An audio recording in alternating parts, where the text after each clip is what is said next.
Section 1. You will hear a conversation between a travel agent and a customer who needs to book a hotel for a group visit. First, you have some time to look at questions 1 to 6.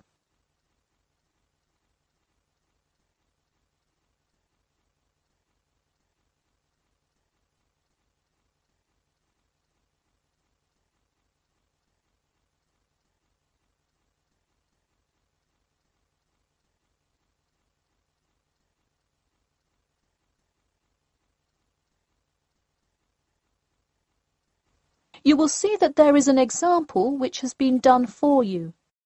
On this occasion only, the conversation relating to this will be played first. Hello, Elite Travel. This is Emily speaking. How may I assist you today? Hi, I have a group visit to plan, and I wonder whether you could help me decide on which hotel to book. I've narrowed it down to either the Winchester, the Royal Hotel, or the Star Hotel. I'm wondering if you have a recommendation. I would be happy to help. Those 3 are excellent choices. If everyone is booking hotel rooms independently, an easy way to do it is online booking. The Star Hotel offers online bookings at no additional charge. It sounds fine. The woman says that the Star Hotel offers online bookings at no additional charge. So, choice B has been written in the space. Now we shall begin. You should answer the questions as you listen, because you will not hear the recording a second time. Listen carefully and answer questions 1 to 6. Hello, Elite Travel. This is Emily speaking. How may I assist you today? Hi, I have a group visit to plan, and I wonder whether you could help me decide on which hotel to book. I've narrowed it down to either the Winchester, the Royal Hotel, or the Star Hotel. I'm wondering if you have a recommendation. I would be happy to help. Those 3 are excellent choices. If everyone is booking hotel rooms independently, an easy way to do it is online booking. The Star Hotel offers online bookings at no additional charge. It sounds fine. Yeah, and you can even book the gorgeous sea view rooms if you act quickly. I'll consider that. It would be great, since we're mostly first-time visitors to the area, to get a nice view of the water. Now, are there handicap-accessible rooms? Yes, all 3 options have access for the physically disabled. Great. I should also mention that we'll be on a tight schedule, so we won't have much time to go out for meals. Which of these hotels serve food? There is a limited continental breakfast menu at the Star and at the Winchester. For a full restaurant and room service, the Royal Hotel is your best bet. Oh, wonderful. Could you tell me more about the restaurant? Absolutely. In the morning, there is a gourmet buffet, or a la carte item, and after 11 a.m. lunch is served in the dining room. Dinners are in a nice, low-key but high-quality setting in the hotel's private dining room, and Fridays feature the house jazz band. How lovely. Is there a group discount? No, sorry, not at the Royal Hotel. Let me check on the others, though. Could I place you on hold for just a second? Sure, thanks. It looks like there is one at the Winchester. 15% off when you book 8 or more rooms. Really? Sold. We'll book at the Winchester. Wait, is it suitable for children, though? We'll have a few little ones in our group, and it would be great to have a way to keep them occupied. Yes, in fact it has a play place that kids just love, with slides and swings and everything. Definitely a good hotel to bring the kids. Okay, great. Before you hear the rest of the conversation, you have some time to look at questions 7 to 10.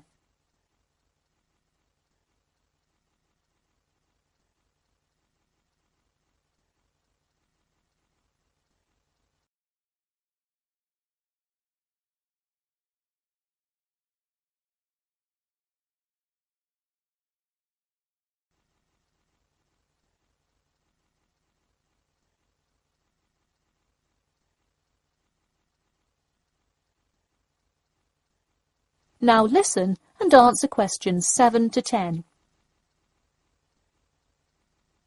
So now I know where we'll be staying. What next? Should I go ahead and book transportation and assign rooms and everything?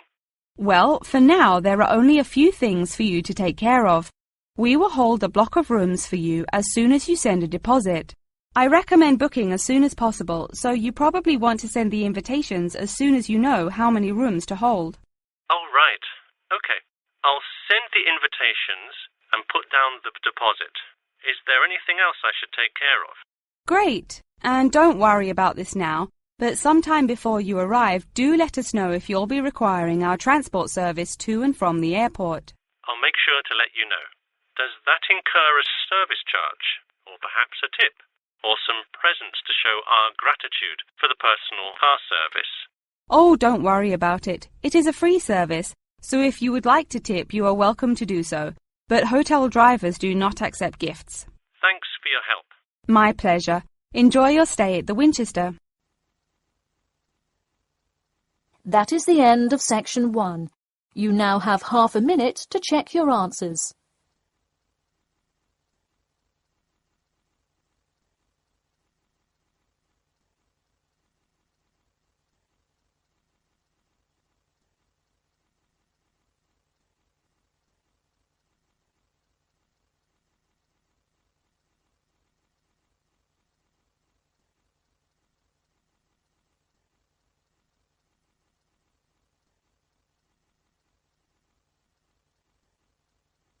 Now turn to Section 2.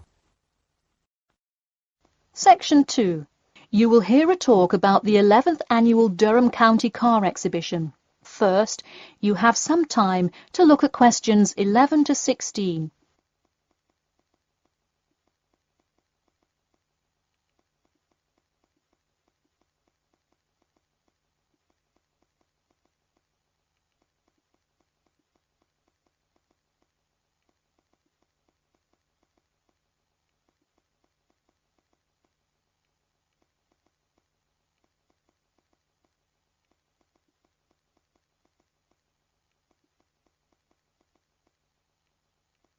Now, listen carefully and answer questions 11 to 16. Ladies and gentlemen of Durham, start your engines. Skip Gordon here, inviting you to the 11th Annual Durham County Car Exhibition. That's right, it's that time of year again. Mark your calendars. The pre-opening event kicks off on the 18th, and the exhibition officially opens to the public on Saturday, March the 19th. Take it from me, you won't want to miss Durham's most attended public event of the year 5 times running. You don't have to be a motorhead to appreciate the finest cars, both new and old, in existence today, but it helps. Be one of the 70,000 people to see everything from big rig monster trucks to good old-fashioned classic hot rods. Get your tickets now. Admission is £10 for adults and £5 for children during off-peak times, and £20 for adults and £10 for children, and senior citizens on weekends and for full-day passes. Come see vintage classics, bid in the auctions, and even test out a few on the Winners' Circle racetrack. An insider tip: weekends are the exact time when all of the best attractions take place. But to avoid Saturday crowds, join us this Sunday. You'll see me, Skip Gordon, and all your friends from WKXP there this Sunday at our very own booth, so stop by and say hi, and you might just win a prize of your own. A new attraction this year will be the addition of a new car category, electricity, namely the electric car class. See displays from Toyota, Honda, and you guessed it, Tesla. Watch as the first generation of fully electric cars compete on style, ride, and watch the main entertainment as there's going to be a fabulous show of racing car to see who takes home fastest battery-powered car. While not typically known for their speed, this new class is guaranteed to surprise you. Before you hear the rest of the talk, you have some time to look at questions 17 to 20.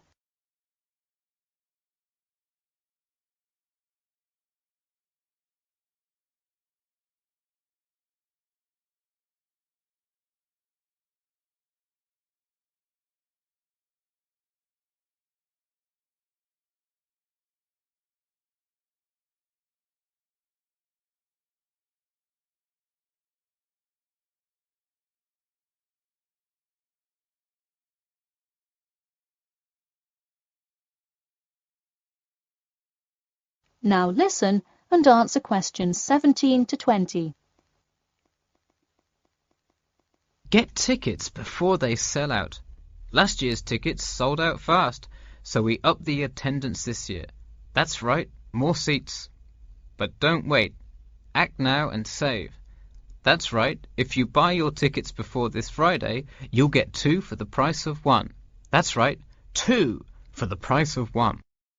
And don't worry, kids. Just like last year, there's something specially for you.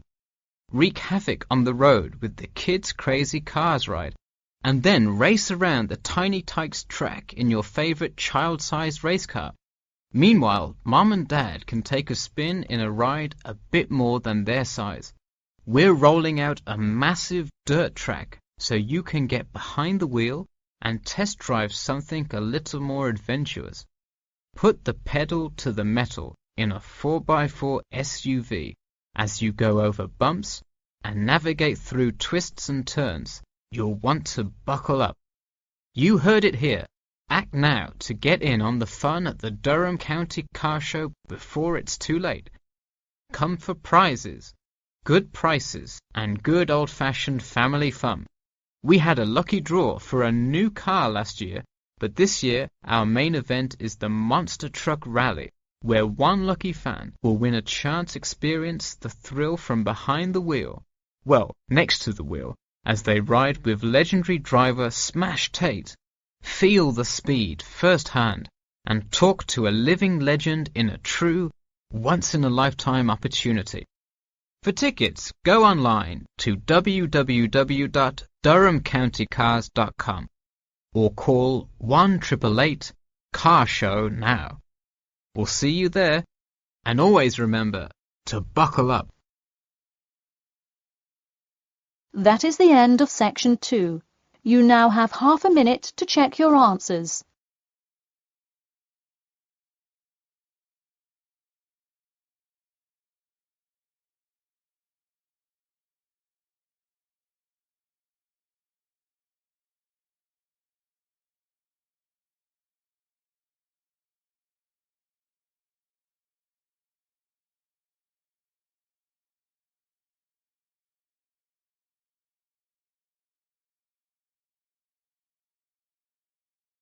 Now turn to Section 3. Section 3. You will hear a student asking Professor Jamieson for advice in choosing courses for next semester. First, you have some time to look at questions 21 to 23.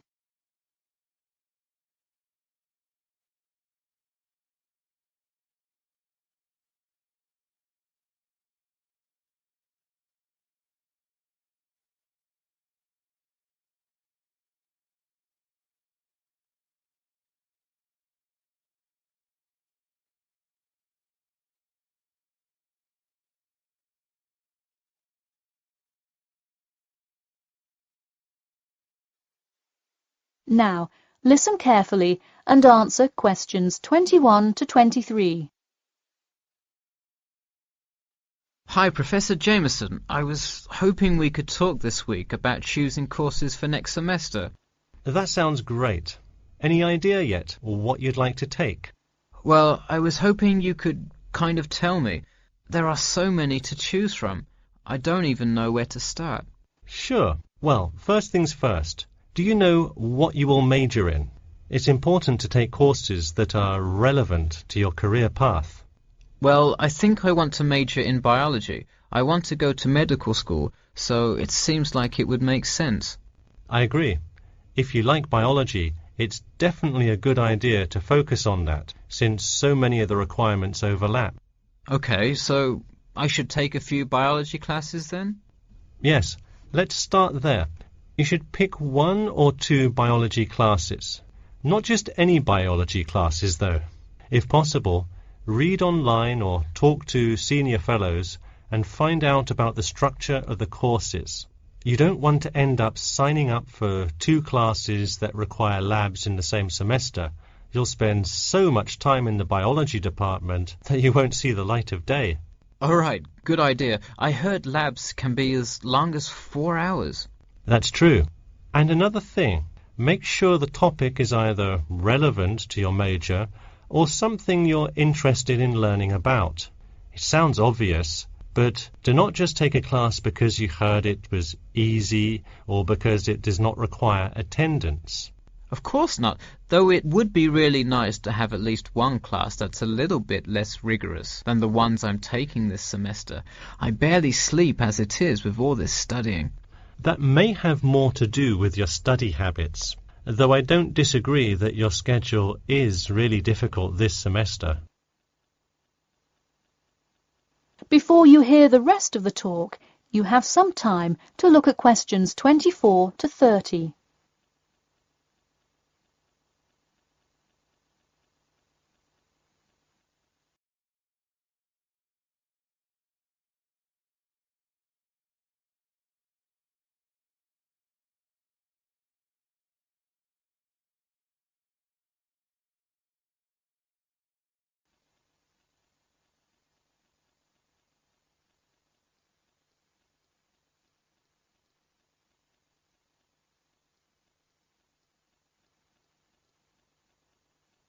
Now, listen carefully and answer questions 24 to 30. So, any idea which biology classes you may decide on for next semester? Well, I was thinking of taking human physiology. It sounds relevant and interesting. I think it is an interesting class, but I would recommend against it. You're already in human anatomy, which also covers physiology, so it would be repetitive and probably not the best use of your time. If I already know some of the stuff, I could take it to boost my GPA a little bit.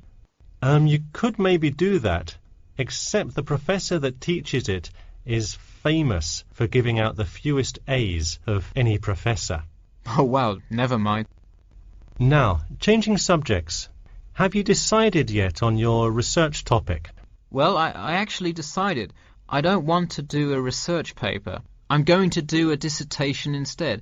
I think I will much more enjoy coming up with a thesis and finding all the details to support it. I see. Didn't you already do some of the research, though? What happened to that? Well, I started doing research. Then the more data I collected, the more complicated things got. I realized I would have to take a lot more steps to randomize the sample, and then I realized I would need to control for more factors. I see. What kind of data collection did you do? I interviewed employees at the water treatment facility after Professor Dickinson recommended it. I understand. Well, the research paper could be much more outside work, but it may be worth it if that is what you're interested in. No, I am a lot happier just doing the dissertation. That's fine with me. Just remember, you need to finish your first draft and send it in soon. It's already the middle of February. Oh, wow, it is, isn't it? I just have to finish it by the end of March, right? Yep, but don't forget, the date will really sneak up on you. Okay, I'll make sure to set reminders in my calendar. And who do I talk to about registering my dissertation? You should go to the department office and then talk to the secretary. I thought I needed to talk to the department head. Not for registering. If you need help developing your dissertation, that's when you should go to the department head.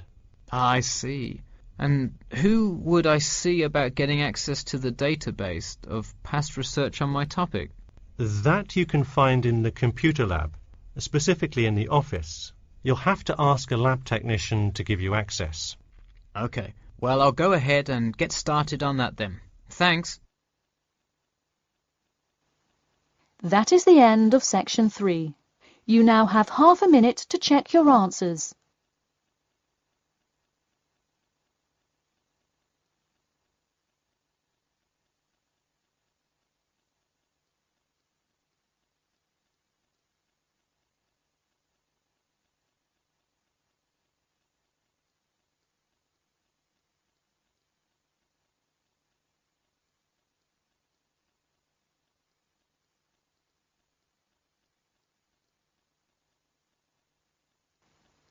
Now turn to Section 4.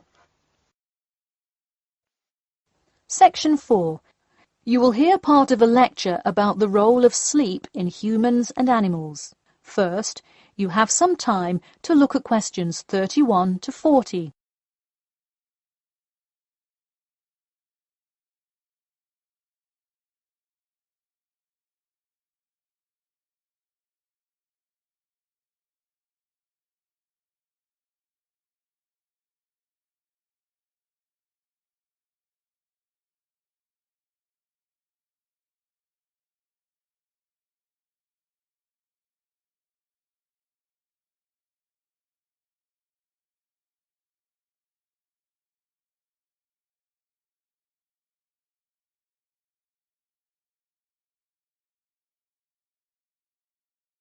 Now, listen carefully and answer questions 31 to 40. Good morning, everyone. In today's lecture, I'm going to talk about the role of sleep in humans and animals. Of all the biological processes in the animal kingdom, sleep is perhaps the most important. A human can survive for almost 2 weeks without eating, but did you know that 1 week without sleep can be fatal? It's even worse for animals, especially for those who must avoid predators. Without sleep, an animal is much less capable of avoiding an attack. This is the case for all animals, whether they are reptiles, mammals, or fish. Let us look now at how different animals sleep, reasons for their ways of rest, and the potential problems they might encounter.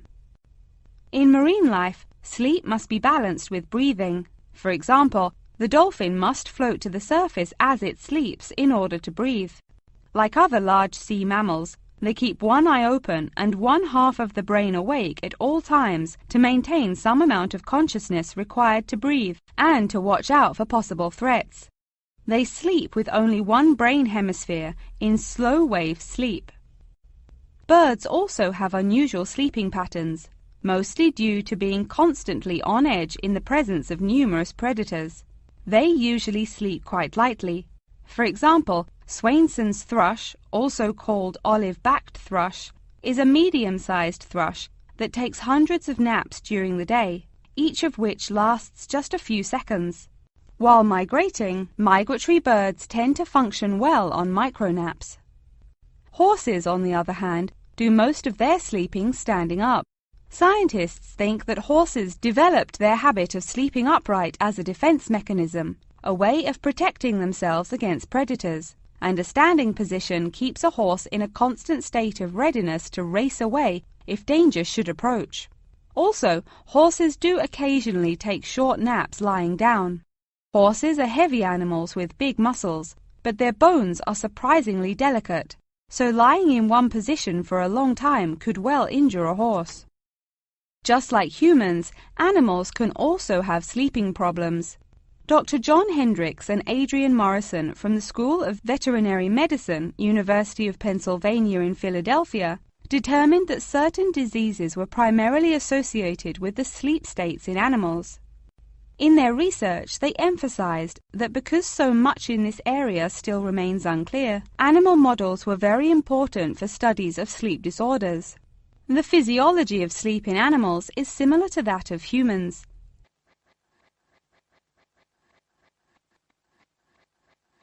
But why do we humans sleep? Researchers and scientists believe it helps us organize our memories of the day, that sleep acts as a kind of filing system for the brain. Without it, our thoughts become disorderly and confused, which leads to increased likelihood of accidents and a tendency to say and do bizarre things. Researchers also believe that sleep plays a key role in learning. We sleep so that the brain can integrate new knowledge and form new associations. Because of the similar sleeping pattern to that of humans, rats are often studied in order to increase our knowledge of human physiology. In one study, rats were kept awake for almost 2 weeks and their behavior was observed. Researchers found the sleep-deprived rats could hardly remember anything of what they had been taught that day. For example, one rat had been taught to recognize pictures of various Parisian landmarks in order to receive food. Pressing a button below a picture of the Louvre would result in food being released, and so forth.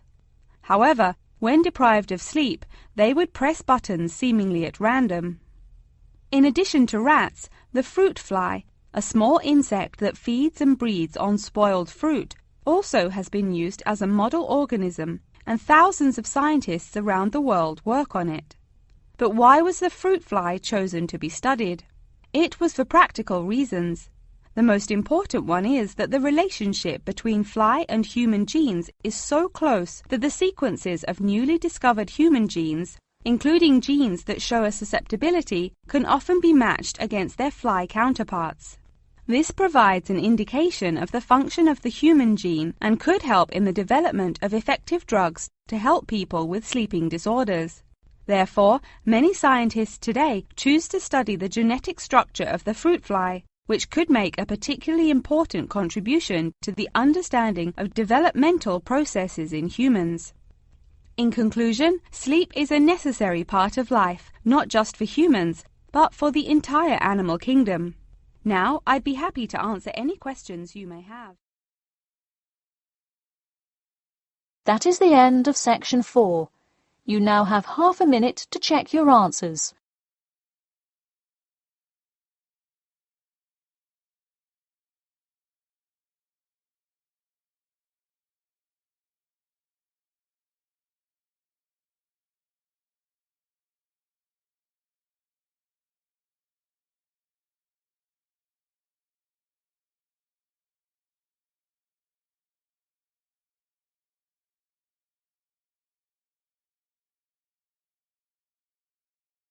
That is the end of the listening test.